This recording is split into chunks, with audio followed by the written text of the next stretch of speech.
Welcome to Productive Joy with Dr. Christie, where fun meets action. Hi, friends. Welcome to Productive Joy. My goodness, am I excited to introduce you to my friend, Jen Coken. Jen is an author. She is a barrier breaker. She is a velvet sledgehammer. She's also a keynote speaker.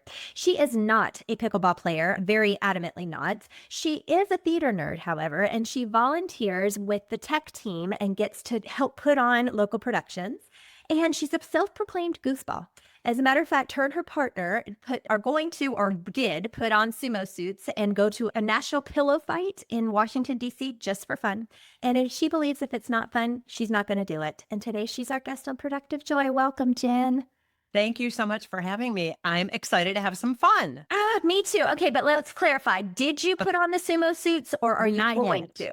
Not yet. We're going to, because so it's the internet for anybody listening that would like to join in. It is the International Pillow Fight Festival, held the same day as the International Kite Flying Festival. I don't know if one has anything to do with the other. That's on the Mall in Washington, D.C. by the National Monument. And people dress up in costume and just bring giant pillows and smack each other. And I said to my partner, I'm like, would you be willing to purchase? Well, I've always wanted to have a blow up sumo suit and pretend to wrestle and bounce off each other ever since I was in San Diego a number of years ago. And I saw these kids in these they were playing soccer, but they were in these inflatable balls and and their legs were out and they were holding on to these things. And I was like, I want to do that. I just want to do that. So I asked Jeremy, I said, would you put on a giant sumo suit? Me and you, both of us, go to the Pillow Fight Festival and smack the crap out of each other. And he was like, yes, I would. Not for the smacking part, just for the goofy part. We didn't happen to go because it was just a rainy, gross day. Yeah. Add rain into that element and it stopped being fun. It's not fun. No, it's not fun. Okay, so more important question. Would you take the train into town? And if you did, would you wear the suits on the train? We couldn't, from where I live, I'm in Annapolis, which is midway between DC and Baltimore. There's no good way to get to the train. However, I don't think the suit would fit in the car. However, I could drive to the metro. I would then put on the suit. I would absolutely wear the suit on the train. Yeah. Absolutely, without a doubt. Yeah. And I don't know if it would raise an eyebrow. I definitely know it would not raise an eyebrow if I was in New York City. But I don't know about DC. I think it would be one of those things where people would look up from their book and kind of raise an eyebrow and go back and pretend I'm not there. But they would tell their family about it when they got home, totally. Right? They'd be like, you'll never guess what I saw on the train today. Yeah. Okay, thank you. And thank you for bringing your full self and your personality to this conversation.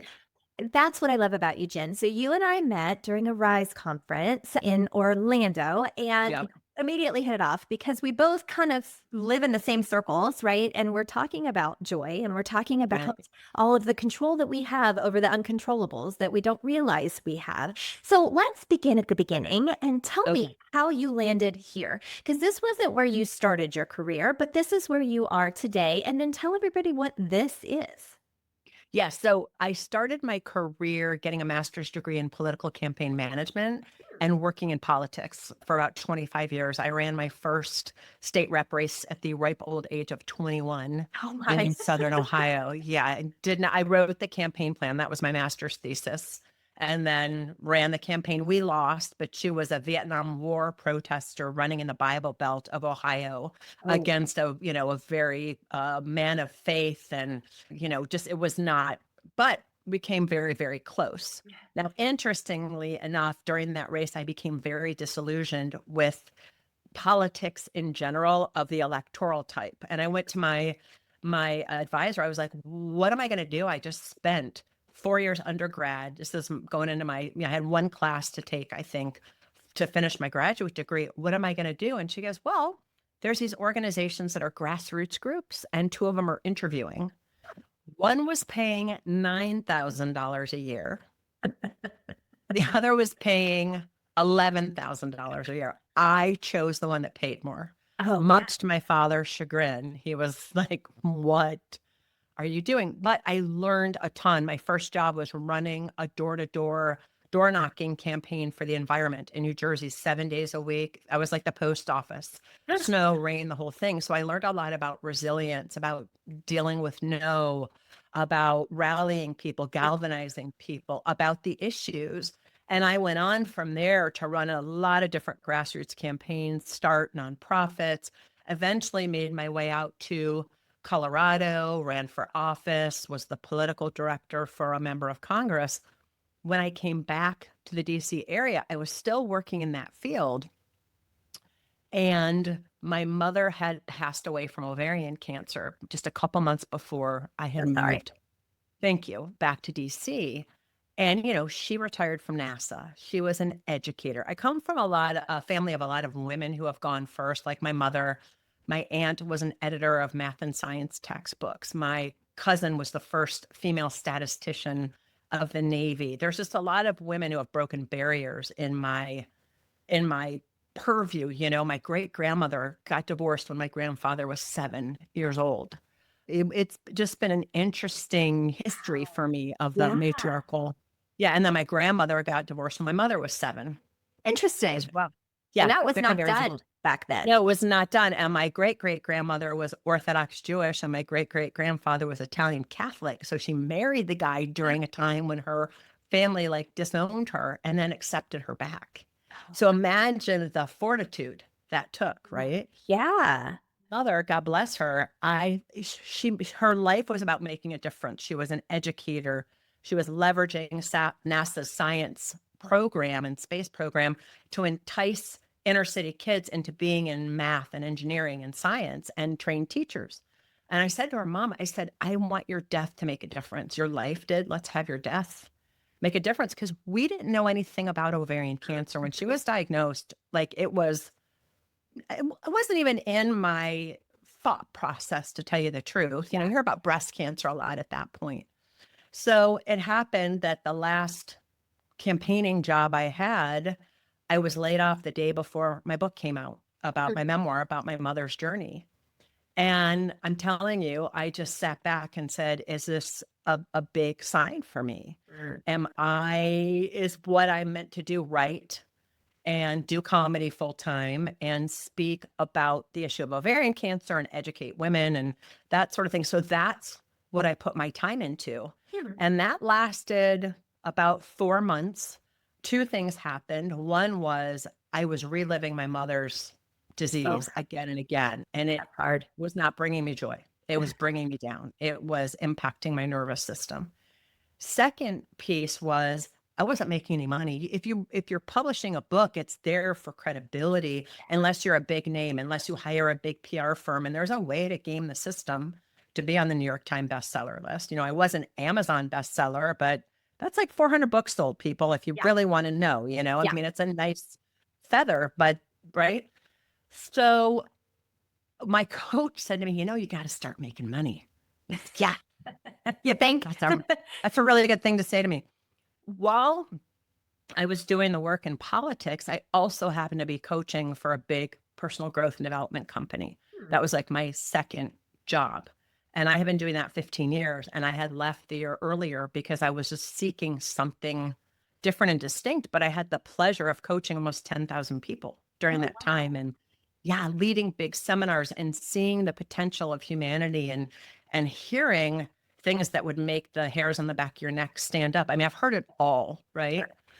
So when my coach said, you got to start making money, that's when I chose to kind of hang out my own coaching shingle. And the first couple of years was throw spaghetti at the wall. I don't know, until I finally settled on, I want to coach women just like my mother and my aunt and my cousin and myself, where I grew up in these male-dominated spaces and contorted myself because I thought I had to be a dude in these spaces and harsh and all those things. But women have sacred wisdom. We have a knowing. We have a connection and a collaboration and an essence and a vulnerability that is essential to bring. Companies are more profitable with women in the C-suite. That's just a known fact. People stay longer because we need that balance between the divine masculine and the divine feminine. And that's when I came into specifically coaching women leaders, speaking to women's groups, And I came out with my second book a couple of years ago, March of 2024, 5. We're in 26, right? March of 2024. Oh my God. Called Make Impostor Syndrome Your Superpower.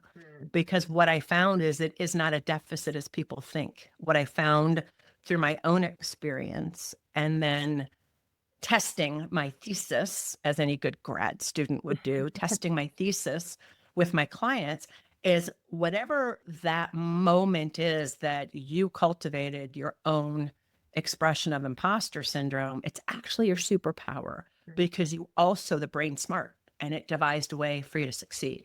Yeah. And you actually rely on that without even knowing it. So that's kind of how I got from there to here in hopefully a short period of time, and I didn't bore anybody.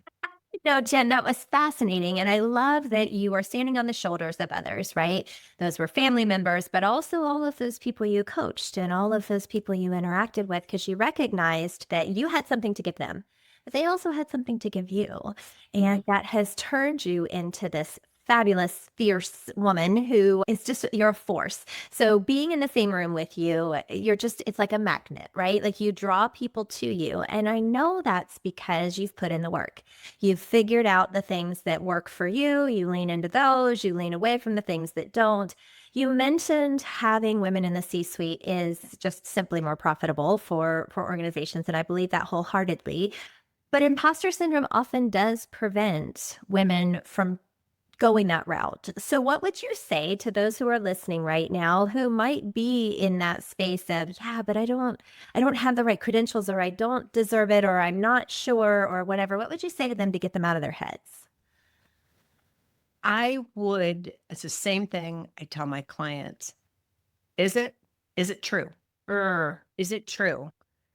Because we both know that when there's an opportunity for advancement, a woman, we look at that list of 10 things, and if we don't have all 10, we don't think we fit the bill. A man, for whatever reason, I got 2 of them, I'll figure it out. I'll punt, I'll go, but here's the thing that women forget is we're so good at collaborating and so good at finding sourceful relationships and cultivating those. We can get all the knowledge we need. So number one, was just talking about this on a mastermind group. What, so what, now what? What? Test the what. Is the what true or not true? Okay, so you have these doubts. Okay, so you're wondering, I think the biggest doubt women have, well, I think there's a couple these days. I'm meeting a lot of women who are right below the C-suite, haven't had kids yet or have little kids, and can I handle that? And that is a real question I think women have to ask themselves, because it is a sacrifice. It doesn't have to be, depending on your relationship with your partner. You can make it work, but I do think that's it's something legitimate to understand and to investigate. The other what's, I don't know if I have what it takes, really. Most of the women I find that say, I don't know if I have what it takes, I often say, "Bleh. Okay, how many degrees do you have? How many certifications do you have?" And it's like an arm long, because that thinking of I don't know enough has them continue to try to know enough, but that thinking of I don't know enough will never be satisfied. And that thinking of I'm not enough, as you attempt to pursue to be enough, that thinking of I'm not enough will never be satisfied. You cannot quench that thirst because you are chasing down the wrong rabbit hole. The question is, where did those brain patterns come from? What happened? You stood up in class, because this is what I found under the age of 12. You stood up in class and talked about fish. And somebody asked you a question about, I don't even know fish. I don't know why. I always do this. I bring up things and I don't know enough to like complete the analogy. But, let's say you're talking about turtles and someone wants to know about the lesser prairie turtle. That's a lesser prairie chicken. See, I don't know what I'm talking about right here, but you get what I'm saying. Yeah. And you're thinking to yourself, I studied all the things that I could find, and that's one I don't know, but nobody wants to say, I don't know. Yeah. For fear of feeling dumb. It's the best thing you can say. You know what? I don't know. What do you know? Yeah. Tell me more. Tell me more about that. That moment in your childhood brain, or that moment when someone says, "You're always helpful, Hannah. So that makes you want to do everything yourself and then expect everybody else to do everything themselves. Well, that independence, that was me, by the way, that independence got me to a lot of places. That independence had me launch my first company. That independence had me launch my second company. That independence had me be brash enough to launch an all-volunteer organization that literally just shuttered its doors 26 years later. And the first event we had, I did it with me and 4 friends. We had 2,300 people out there and raised $50,000 for after-school programs. That bravado, that independence, definitely a superpower. So the what? Investigate the what. After you've investigated the what, so what? Yeah. So what? You have those things, like, okay, you have those thoughts. Thank you. And I have size 11 feet. What else? What? Now everybody knows my shoe size, right? The what? The so what? So that would make you step back. So that would make you not apply for the job. So that would make you not speak up. Okay. Gotcha. Now what? Now what you going to do about it? Yeah. As my grandmother would say, what you going to do about it? Well, I think so many good things, Jen, so many good things. And what I hear is giving it a name, right? The thing that you're afraid of, the imposter syndrome moment, the thoughts, the noise. Yeah, the Giving noise. this name allows you to be in control of it. And that's where that now what comes in. And I know I have a lot of friends who live in this space, right? Of I am in charge of this thing, but am I actually equipped to be in charge of this thing? Or I would like to go for that new job, but I don't know if I'm capable. And yet I know they are, right? Anybody around them knows that they are. I think I can lump myself into this space too, right? Like, am I capable? So I think, first of all, you have some magic powers, some real brilliance that you're carrying with you. But how would somebody find you so that they could be coached by you or get into your space? And then I'm going to ask you my favorite question, which I'm very excited about. But before I do that, I want people to be able to find you because I have a feeling more than one person is kind of raising their hand in their car and going, hey, that's me. That's me. Yeah. So how do they get in touch with you, Jen? LinkedIn for sure. Jen Coken, Coken. And I always say like the drink or the drug. I don't judge. If it was the 80s, there'd be a lot more drugs out there, but it's not. So like the can of Coke, right? And then my website, jencoken.com. And you can email me, jen@jencoken.com. You keep it pretty simple, don't you? I do. Because the real name of my company is Embrace the Ridiculousness of Life. And that's way too much of a mouthful for people to remember or me to have a website. Or to spell it right. What's your website? Embrace the Ridiculousness of Life. How do you spell yeah. I love it. Well, and you mentioned your book like in super fast passing, but I want you to say it again because I think we all need to read it. Every single one of us, men and women included. Yeah, and agreed. I mean, so the book is called Make Impostor Syndrome Your Superpower, the ultimate guide to lead with more authority, influence, and impact. Now, it does say the ultimate guide for women in STEM, but you can cross that out. The ultimate guide, cross, to lead with more authority, influence, and impact. And the memoir is called When I Die, Take My Panties. And that is now a script that we're shopping around. That's going to be like an indie weirdo film. So if anyone out there is an investor in movies, reach out to me and please invest the $5 million we need to make the movie. My goodness, that is so fun and such a thought that I think many women would have is my mother told me to take her panties. I kid you not. She was like, they're expensive. Don't throw them away. I don't throw them away. Oh my goodness. I'm a little in love with your mother. I am sure she was She's amazing. She also taught tap dance at her retirement community, and I have videos of her tap dancing. She's amazing. Did she do the chair kind? I've seen the chair tap where they're sitting in a chair, but they're tapping. Oh no, ma'am. Oh no, ma'am. She choreographed and then taught the retirees in her retirement community different tap, sequences to songs. And then she entered Senior Idol with her best friend and won in Sarasota, Florida. So she won Senior Idol. That's right. Oh, well, you know what? That's a title that she should wear proudly or did wear proudly, right? Or did wear proudly, right? Exactly. I love it. Well, and Jen, I think you kind of embody productive joy, and that's what drew me to you when we met. And everybody gets their own definition. So can you tell me your definition of productive joy? I think my definition of productive joy is that which we create for ourselves. You can have a hack into joy. And we were talking about this before we started recording, which is, I think people think joy's out there somewhere and they're chasing after it like a cougar at a frat party during freshman orientation week. Out there, joy doesn't exist. You can do things that bring you joy, but how do you know they bring you joy? Because it's a feeling inside. And so the way of the world today, or whenever somebody listens to this, look, life is uncertain. And we know this when people pass away or we lose a job or whatever.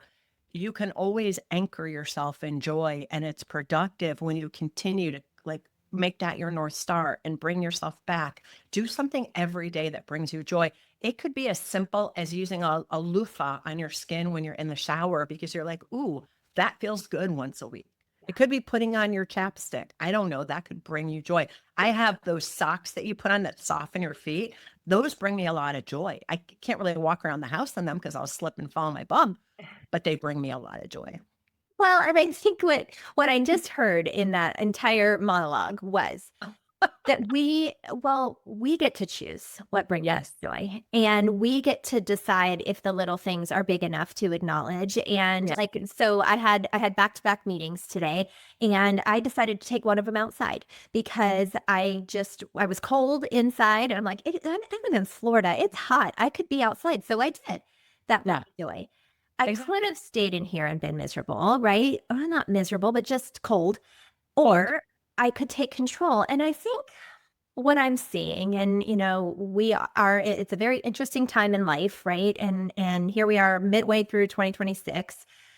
I think we forget the agency that we have sometimes, and we run from it or don't even acknowledge that it exists.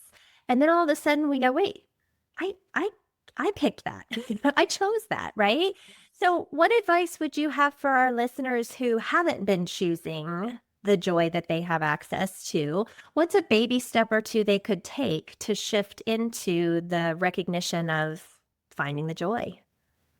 I think two things. I think one, recognizing it's a moment by moment activity. Yeah. And not thinking it's a place to get to or it's sustainable. Quite honestly, it's not. Anger is not sustainable. Like any emotion, wait 5 minutes, you'll have a new emotion, right? I think that's number one. Number two, and I was just saying this to my partner because he perseverates on things at the end of the day. Look, sometimes when I'm in those moods, I just grab my journal and write out all the stuff I'm worried about and all this stuff. And I get a better night's sleep and I wake up in a better mood. Yeah. And then I would add to number three, I always think about this. Nelson Mandela was in prison for 17 years. And that man cleaned his cell for 17 years, walked his cell for 17 years, and moment by moment stayed in joy. And then came out and ended apartheid in South. I think about that. There's also a great book called The Book of Joy by Bishop Desmond Tutu and the Dalai Lama that I listened to during COVID. And I had cancer during COVID too. So it was my anchor to joy and the things that take away our joy are the worries and concerns that human beings naturally have. All our suffering lies in those stories that we tell ourselves. That's why I keep referring to the what. Stick with the what, you'll find the joy. Yeah.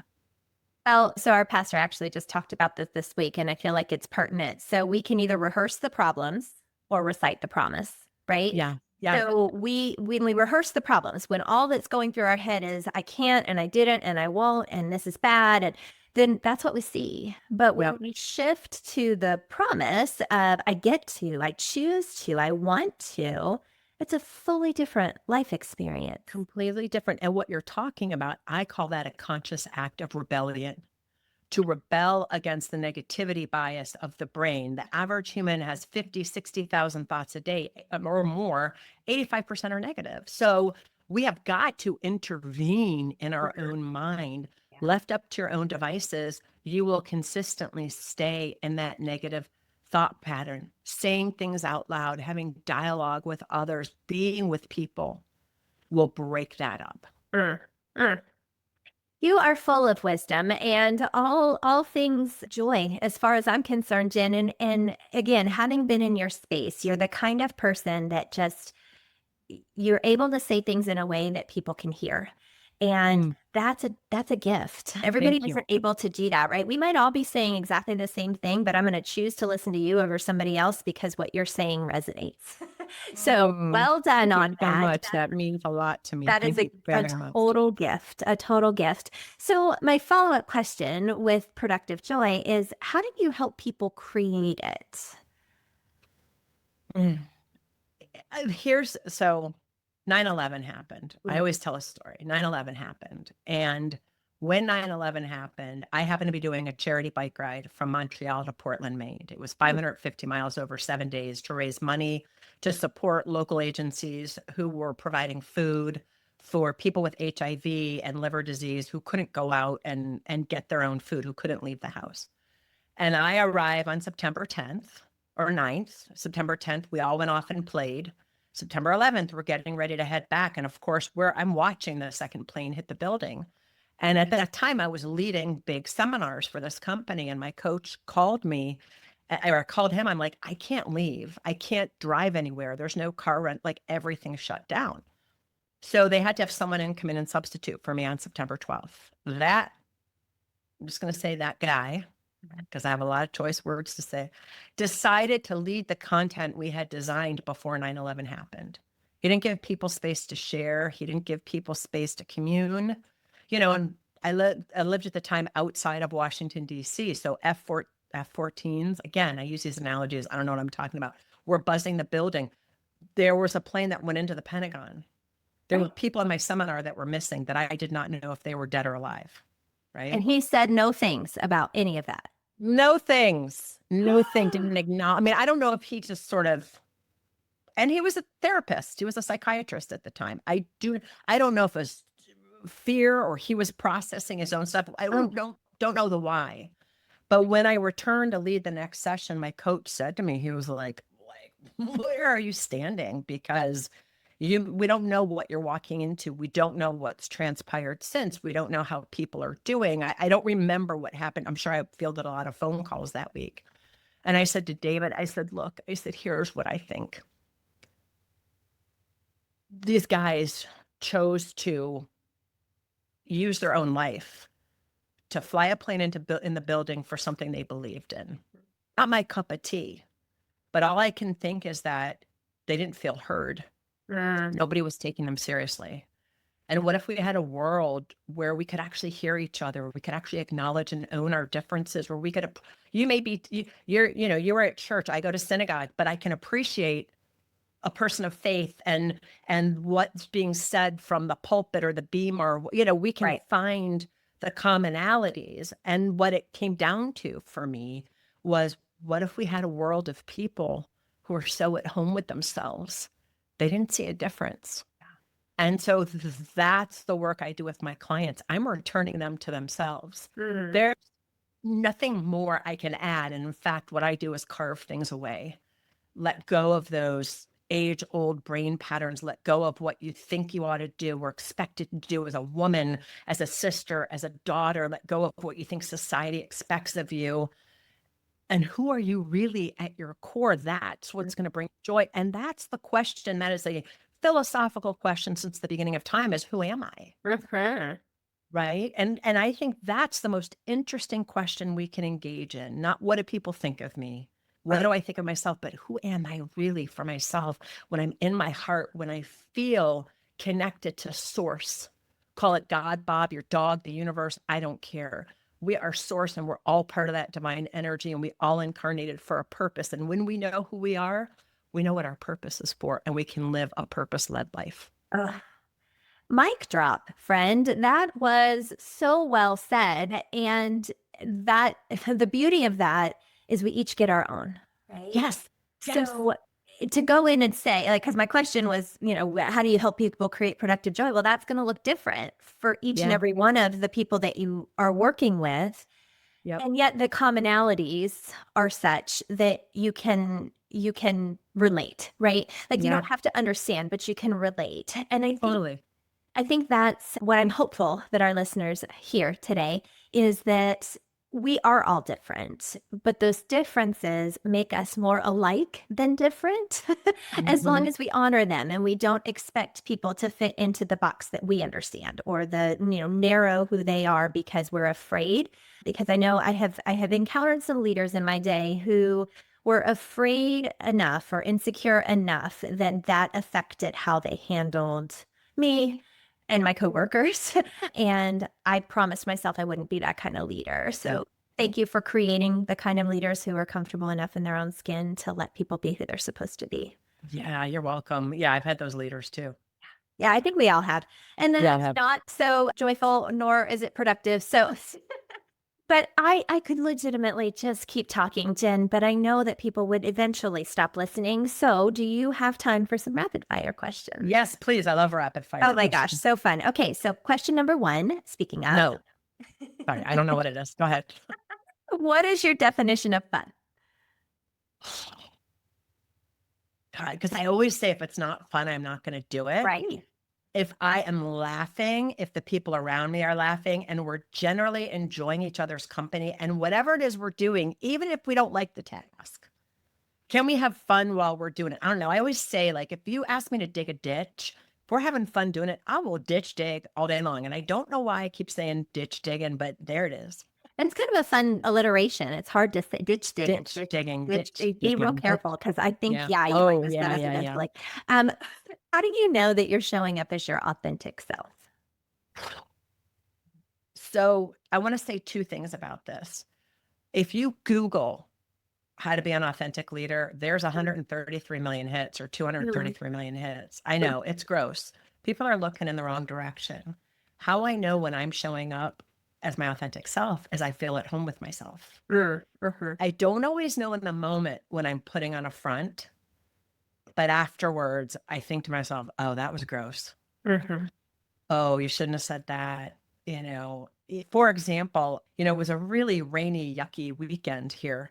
And there was a boat show, and my partner works for the boat show. And so he was out in the rain doing his thing. And friends of ours playing a band that's known around here, and it plays at this place that's kind of outdoors. It's on the end of a dock. And I was talking to my friend, neither one of us had been out Saturday. We were doing whatever errands. I'm like, let's go. Okay, we're going to go. So I stayed for the first set. The second set starts, and I look at her and I'm like, I'm done. I'm going to go out and talk with our friends. Whenever you want to leave is fine. But I knew if I stayed, I wouldn't be having fun anymore Mm. because I would be trying to make it. It's like, when I used to be a consummate people pleaser. And once I identified that, Mm. letting go of that people pleasing, because I do like to please people. I like to, but I don't want that to be my motivation. And so I just said to her, I said, I've peopled too hard and the music's really loud. I'm not enjoying it. So I'm going to go outside. And we had some friends outside who were sitting and talking. So I grabbed my coat, went out there, and then she came out. She's like, yep, I'm done too. Great. Let's leave. Okay, good. You ready to leave? Good. It was just like that. But in previous times, I would have stayed Yeah. because I thought that's what she wanted to do. So sometimes it's hard to know when you're having fun is when you're not having fun. It's like you don't know your boundaries until they're crossed. Yeah. And Yeah. then you're clear about your boundaries. Well, and with your friend, if you hadn't said something, she might have been having all the same thoughts and you didn't voice it, therefore she Yes. couldn't voice it. So that authentic self part is learning to show up regardless of circumstance. Regardless. And it's interesting that you say that because we have known each other a couple of years, but the two of us have never gone and done something. It was our first time hanging out. And what was that? She kept saying, oh my God, we're the same person. We're the same person. We're the same person. And that was nice because I might have wanted to do the polite thing Yeah. and not said anything. And you're right. I let her show up authentically when we, Yep. just like you were saying about the crappy boss, when we are being true to ourselves, we give space for others. 100%. Oh, I love that. Okay, Jen, how do you channel your best self on your worst days? Sometimes it is putting myself in timeout. Mm. I put myself in timeout yesterday. I did. I had a text message at like 7 a.m. from the, person that I'm coordinating this event for. And I said, thank you. I am not going to be answering any more texts today. I am making brunch for my partner because we hadn't seen each other. I'm going to go out and have fun. And I forced myself, not, even though I was thinking about it, I forced myself not to think about it. And I don't know if you remember this, but during COVID, there was this little video that went viral of this woman, this young mother who had like kids under 10, right? In that, like 4 of them in the house, like all that. And she's in the pantry with her arm around like the Costco sized Twizzlers, just like eating Twizzlers. And she's like, shh, I'm in a timeout right now. I just have to eat some Twizzlers. I'm just, and it went viral, and she wound up being on Ellen or Oprah or whoever at the time. And I always think of that. I'm like, put myself in a timeout. And when I was married and had stepkids, I would say to the kids, timeout. They're like, wait, what did we do? I'm like, you didn't do anything. I need to go in a timeout. Yeah. I'm going in the bedroom. I'm closing the door. I will be out in 10 minutes. Just go in there and deep breathe. Yeah. Anchor myself, meditate for a bit, prayer, whatever you do to reset, right? Like reset. Yes. It's knowing yourself well enough to know that if I stay here, I'm going to do or say something ugly, and that's not my intent. So I better remove myself from the situation. Just know thyself, right? Yes. So all right. This last question is going to be tough because you have dropped some gold today, my friend. Okay. I don't even want to attempt to say some of the things that you said. I have lots of notes. Oh my God, and different colored pens. Yes, because that helps me. A conscious act of rebellion is the one that stuck with me, but lots of things you've said. And by nature, people will hold on to one thing. So what's the one thing that you want to leave our listeners with today? There's nothing you're not capable of. You are capable of anything as long as you're able to distinguish what's yours to own and what isn't. Mm. When you can own your skills, your talents, your abilities, and the negative thought patterns, there's nothing you can't achieve. And if you look at your history, whoever's listening, we've all had trials and tribulations, and you're still here listening. And in that moment, proof is right there that you're capable of doing so much more.